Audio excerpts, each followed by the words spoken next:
Where do I even start? Such a long journey. Well, my name is Sia. I'm more fondly known as Miss Sia. My surname is Klongwa. I'm a human rights activist, but I'm trained in the field of architecture and town planning at the University of the Witwatersrand. I would say that I'd say the critical things to know about me is that I'm a trans woman. I go by the pronouns of she and her. And yeah, and I stand for all things human rights. I'm more concerned with just educating people about LGBTQ rights, but also providing sensitivity training in conjunction with GBV sensitization training that's offered by the Gender Equity Office.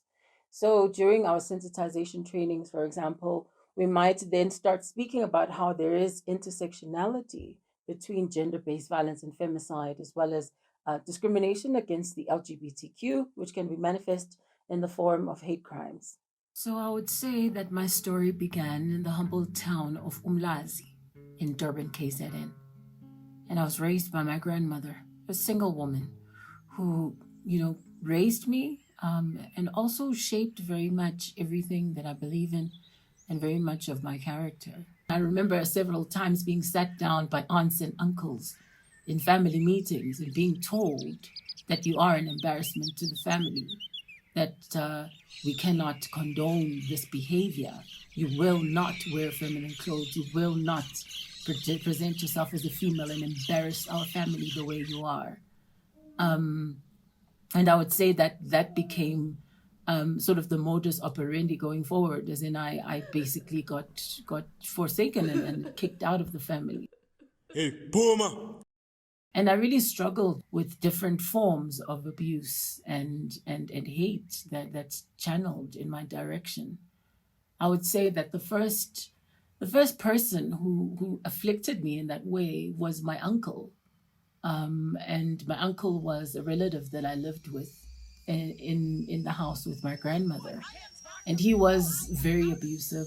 And it got so bad that after high school, he basically evicted me from my family home in the presence of my grandmother at gunpoint and told me to never come back again. I then experienced gender-based violence.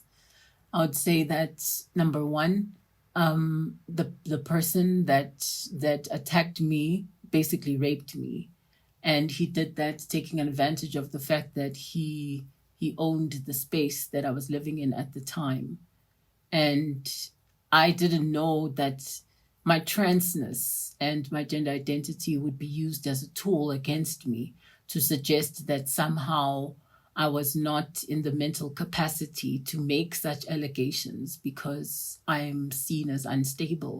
Just go to the local police station and try to open a case and you'd get laughed at or ignored. They don't see me as a human being. You don't get greeted.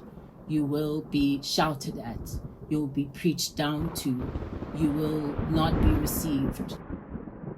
In my life, I've never really been able to stand up for myself and say no to all of these things happening to me because I believed I deserved it. I did think something was wrong with me. And I did pray to die. I prayed that God would do me that favor, that I wouldn't have to kill myself. Thank you for making this nonsense work. I don't know, but it worked a little bit. Thank you so much. A very jazzy version. Strangers were very much of assistance, I would say, in between 2008 and 2016. The one lesson that I learned in all of this is that I get to choose who I want to be, but I don't get to choose how people receive that. And it's something that's been very difficult to accept, but at the same time, I try to keep an optimistic mind in that maybe there is room for people to learn new things and to be more accepting of my community and myself through the education that I provide through my activism.